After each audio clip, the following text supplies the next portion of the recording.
I honestly didn't think this day would come. But in light of all the MagicX handhelds coming out, I've finally legally changed my name to Magic Monto. The paperwork is signed and my parents have disowned me. But you know what can never disown me? The retro game news! The MagicX 040 is now for sale. That's right, the goofy ass Kindle with wings looking ass handheld is now for sale on MagicX's website and soon coming to AliExpress. The embargo has finally lifted and reviews are in. And this thing kinda slaps. Now we talked about this one in last episode, but it's a vertically oriented handheld that's designed for DS emulation, vertical arcade games, and maybe even a little bit of pinball too. It has a 4-inch IPS touchscreen, 4 inline shoulder buttons, and even a little analog stick for that smooth arcade style movement. It comes in 2 colors, black with colored text buttons and monochrome white that looks really clean. Now the first batch of 040 shipments include SanDisk cards, which are kind of the gold standard of microSD cards. And they mention that later batches may switch to Kioxia, which is actually a subsidiary of Toshiba, so it's still good quality. It's just SanDisk is top dog. Now the final price for this coaster looking ass handheld is $75 for the 64GB model and $83 for the 128GB. There's no internal storage with this handheld, those are the microSD card options, and those cards are filled to the brim with ROMs, mostly arcade and DS games. I think there's over 1,000 DS ROMs on the 128GB model. So I guess if you're a DS demon, the 128GB model might be the way to go. Either way, it seems like they're stocked up with 040s, so if you plan on ordering this, you should get yours shipped out by July 5th. Let me know if you're looking to pick up a MagicX 040, and also let me know if I can append this and add an X to the name, because Magic Monto sounds like a stripper's name. And another MagicX handheld has been announced. Over on the Retro Handhelds Discord, MagicX announced their upcoming Switch Lite looking handheld with a 5-inch 720p screen and Allwinner's new flagship chipset slated to release this year. This one's gonna have the Allwinner A733 with the ARM Cortex A76 CPU in it. I know it's a bunch of jargon, but basically this one's going to be more powerful than the Anbernic RG405M and the Retroid Pocket 3 Plus. Benchmarks for this chip put it around 10% more powerful than those handhelds and around 20-25% less powerful than the Ioneo Pocket Micro and KTR1. So theoretically, this kind of performance should put it around the $100 to $120 price point, which would be an incredibly attractive price with solid performance too. Like, I've been screaming from the rooftops for a sub $150 handheld with this kind of performance. So this is really exciting news. Now again, there's no specific release date just yet. All we have is a couple computer mock-ups and a 3D print of the size. Hopefully it comes out sooner this year rather than later. But either way, MagicX is really starting to dominate that mid-range of handhelds and they're starting to crank up their output to 11. I'm really looking forward to this one, so let me know if you're excited for the unnamed XU something. And in other MagicX news, the MagicX 135 is coming in July. Now this 135 was also officially announced over on the Retro Handhelds Discord on June 17th. So it's a little bit of old news, but it seems like they're starting to pick up steam now that the 040 has been released. This handheld has a very unique feature to it. It has a double D-pad design with the left D-pad on top and the right D-pad below the face buttons. So you can flip it vertically and then play vertical games like arcade shoot 'em ups or pinball even, and maybe even some DS games too. It's just a very interesting design. It also has a 3.5-inch 3:2 aspect ratio golden ratio display. And I suspect that they're using the same panel as the Ioneo Pocket Micro, which is also a 3.5-inch 3:2 aspect ratio golden ratio display. And one more feature that I'm trying to decipher here is this top button right in the middle. At first I thought it was an SD card slot, but the shape of it looks to be like a button, especially with that indented pocket for your finger. So it could be a Z button. Now MagicX mentions performance on here to go up to Dreamcast and PS2. So it might be that new all-winner A733 from their upcoming 5-inch handheld. Now they haven't confirmed the chipset just yet, but it's very common for these companies to use the same chip on a handful of handhelds. So if this one is going up to Dreamcast and PS2, they might as well use that all-winner A733. But what we do know is that they intend to sell less than 10,000 units total, with 1,333 in Phantom Purple, 1,666 in Starry Gray, and 4,999 to Midnight Black. I don't want to hear anybody complaining if they can't get the 5,000th Midnight Black one because MagicX is not making it. They're doing less than 10,000. Now let's be honest, this is clearly a marketing strategy. If they do end up selling all 7,998 handhelds, they'll probably make a V2 with improved buttons or something. But regardless, I really like the way that MagicX has been doing things. They have solid high quality handhelds at fair pricing with reasonable timelines, and they've been delivering on their promises too, ever since they got scammed that one time. But they're quickly becoming one of my favorite handheld manufacturers. They seem to just be doing things the right way, and I hope to keep seeing that from them. So let me know if you're looking forward to the MagicX 135 and possibly play some of those games in Taint mode. It's called Taint mode, right? And in non-MagicX news, the Helegaly Action Pi is going up for sale on July 5th. That's July 5th. You're probably wondering, what the fuck is a Helegaly Action Pi? Well, it's an action-packed budget handheld that's pretty similar to the Powkiddy X35H, but this one has a 4-inch 720p IPS display, stacked shoulder buttons, and it's powered by an all-winner A527 chipset, which seems to be a little more powerful than the Rockchip RK3566 in the Powkiddy X35H and the MiiU Flip. Now this is kind of a mysterious handheld. There's not a whole lot of information out about it, besides a review from Zoo Reviews, my sworn enemy. So go check that one out if you want to know a little bit more about the Helegaly Action Pi. They don't even have their website up yet at the time of recording this video, so it's very mysterious, but not in a sexy, mysterious way. It kind of has more of a lumpy and bulbous vibe going on, but if you're looking to pick one of these up, it's coming out at $60 for the 64 gig microSD model or $65 for the 128 gig model, and they both come filled to the brim with ROMs per usual. To be honest, this kind of feels like a Pokemon evolution of Powkiddy, just like better, more powerful. It also has Wi-Fi and Bluetooth on board too, so I like what I'm seeing here. I gotta get my hands on one of them, but yeah, shout out to Helegaly for releasing what seems to be like a solid budget handheld. You can go pick one of these up on July 5th.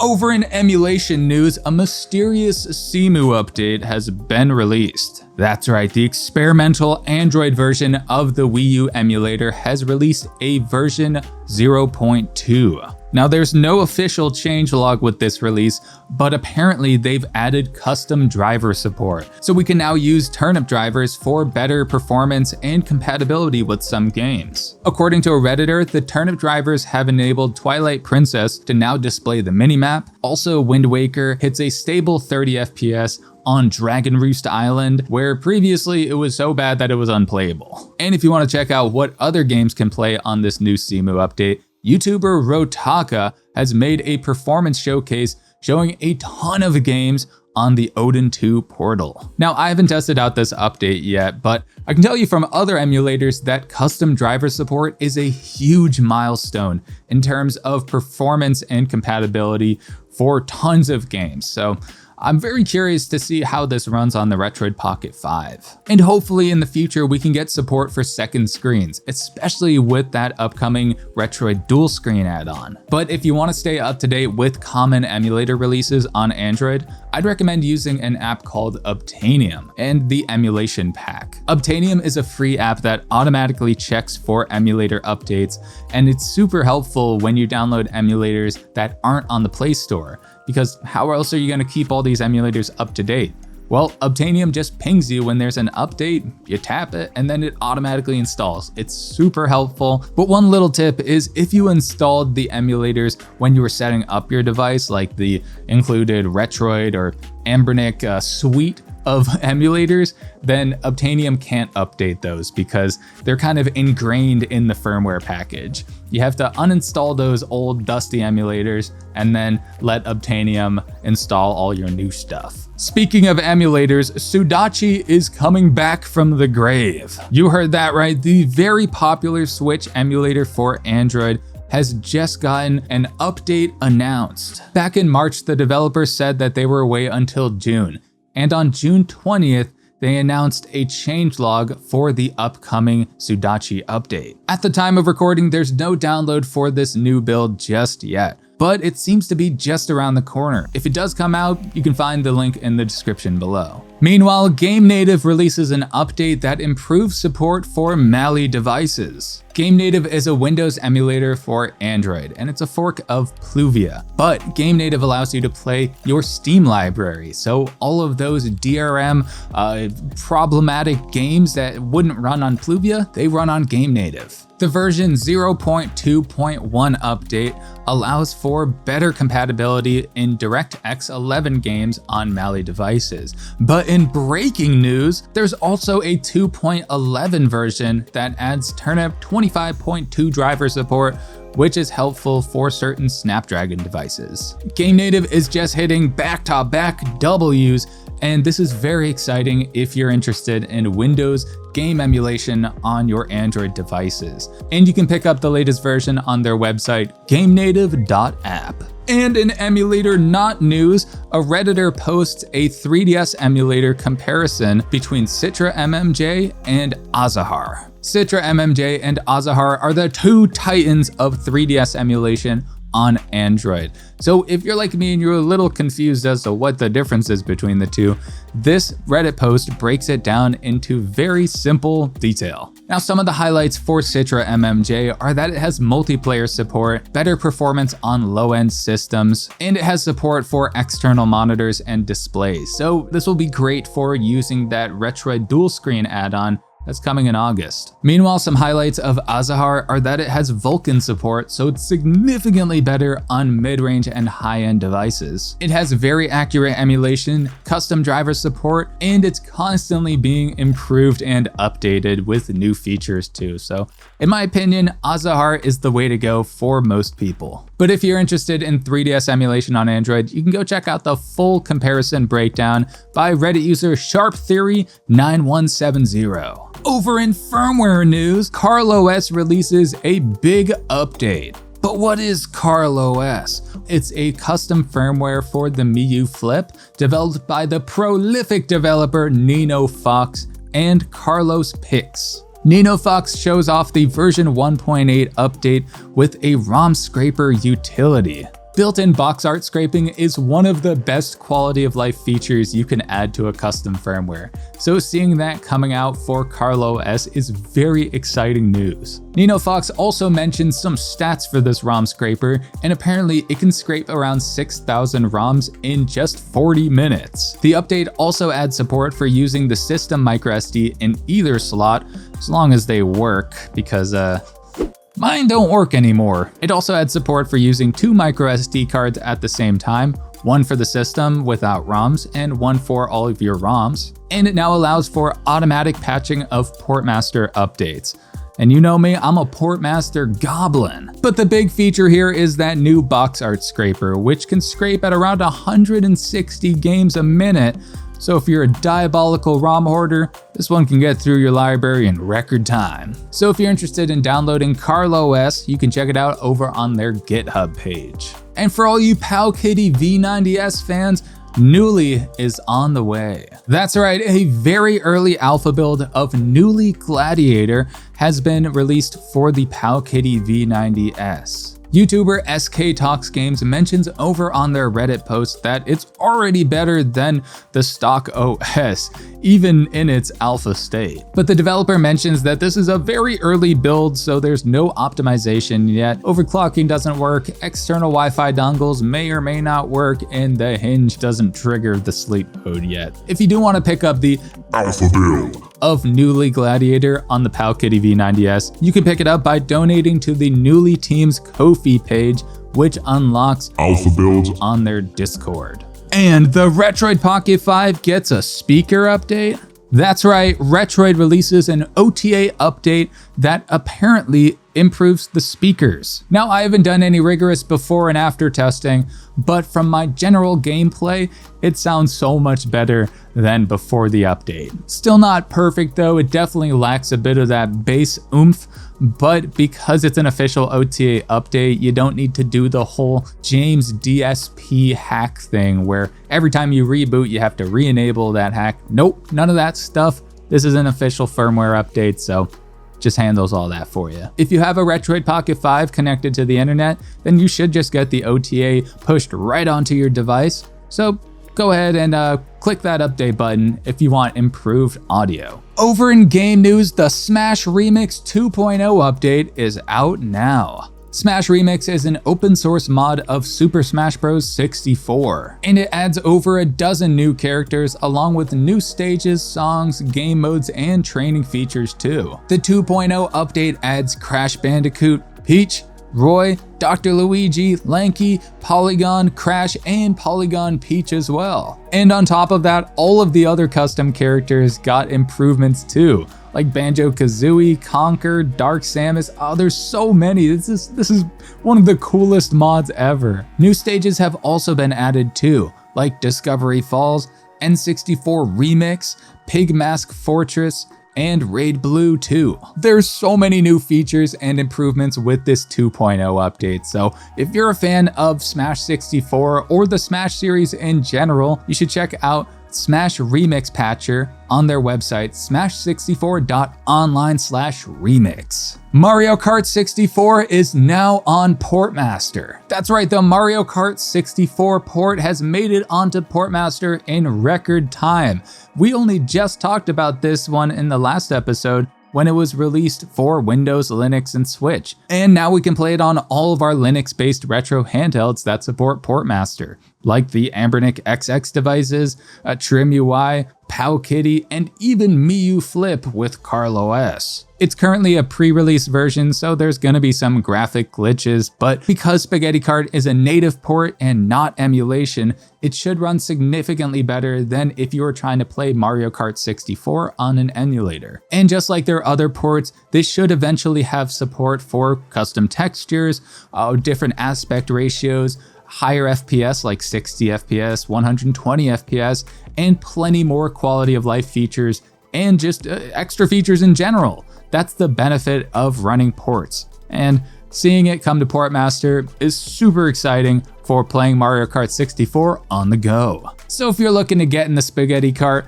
hop over to portmaster.games and you can download the files there. And in other Portmaster news, we now have a port of Binding of Isaac. But in the time it took for me to write the news and record the news, seems like the moderators of SBC Gaming have clapped this one. Surely an unfortunate turn of events for Reddit user Bolo de Nada, but for Binding of Isaac fans, it's currently in beta version and only available on the Portmaster Discord. Portmaster really seems to be picking up steam, in some cases literally, with all of these insane ports lately. We got some N64 games, 3 SteamWorld games, and Binding of Isaac as well. Hopefully this one gets a full release on their website soon, because I'm really looking forward to playing a little Binding of Isaac on my GKD Pixel 2. I'm kind of a geek for this little fella, and I'm also a geek for ports. If you're interested in checking out what other ports are available, go ahead and check out portmaster.games. And in other news, Reddit user Professional Seagull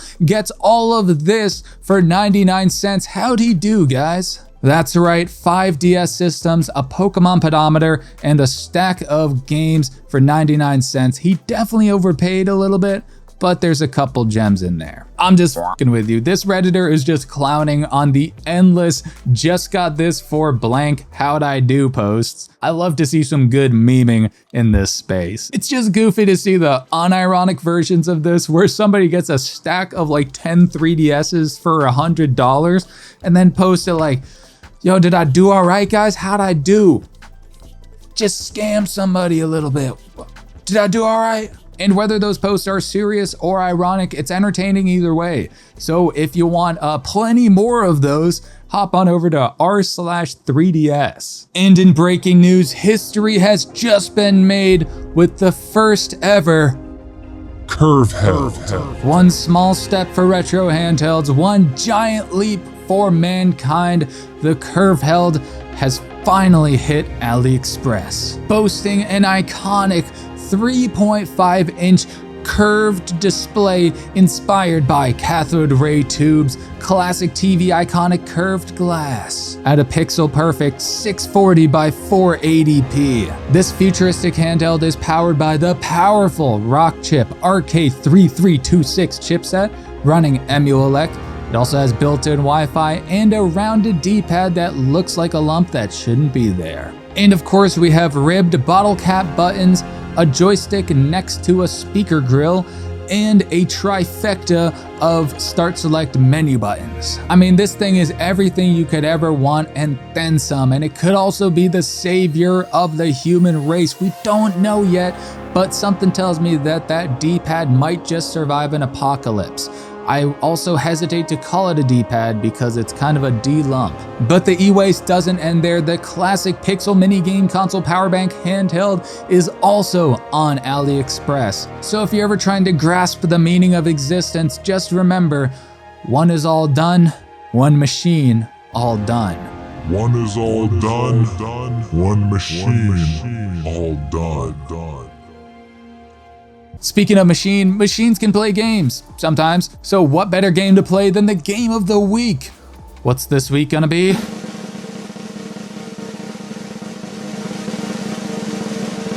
Rocket Robot on Wheels for the N64. That's right, the classic 3D puzzle platformer from Sucker Punch is our game of the week. Rocket Robot on Wheels is a very fun and unique platformer, and it was actually the first 3D home console game to use a realistic physics engine.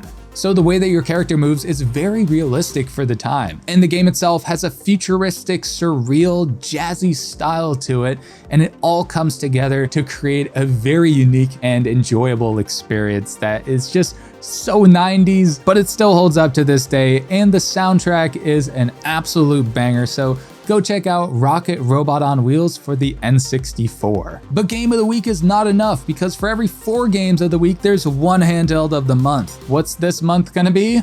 Well, I just signed the paperwork, so I think you can take a guess.